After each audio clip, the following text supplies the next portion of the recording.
ఈ వాక్యము పదే పదే పదే పదే మనకెందుకు దేవుడు వినిపిస్తున్నారంటే, వారు పడిపోయినట్లు మీరు పడిపోకుండా, వారు నష్టపోయినట్లు మీరు నష్టపోకుండా, వారు రాలేకపోయినట్లు మీరు కూడా ఆగిపోకుండా, వారు మీకు దుష్టాంతరములుగా ఉన్నారు.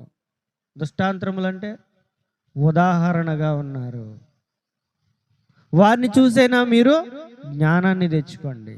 వారిని చూసి మీరు భయపడాలి. వారు రాలేకపోయారు, మీకు అవకాశం ఉంది. మరి అవకాశాన్ని మనలో ఎంతమంది వినియోగించుకోగలం? మనం మారు మనసు పొందినప్పుడు దేవుడు చక్కటి వస్త్రాలు ఇచ్చారు.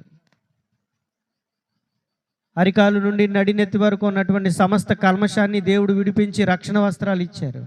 మరి ఆ రక్షణ వస్త్రాలు అలాగే పవిత్రంగానే ఉన్నాయా?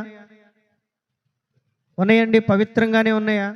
మనస్సాక్షిని పవిత్రంగా కాపాడుకున్నామా? మనం శరీరాన్ని పవిత్రంగా కాపాడుకున్నామా?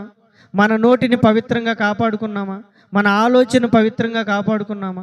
మన ఉద్దేశాలను మనం పవిత్రంగా కాపాడుకున్నామా?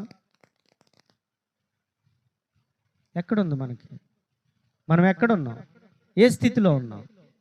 మన స్థితిని మనం గుర్తిస్తే మనకెంతో మేలు. ఇతరుల యొక్క స్థితిని మనం గుర్తించగలం. ఇతరులో ఉన్న భక్తిని మనం గుర్తించగలం. ఇతరులో ఉన్న తప్పును మనం కనిపెట్టగలం. కానీ మనలో ఉన్న తప్పు, మనలో ఉన్న అవిధేయత, మనలో ఉన్న లోపం ఎవరు గుర్తించాలి? ఇతరులో ఉన్నది వారు చూసుకుంటారు, నీకు అనవసరం.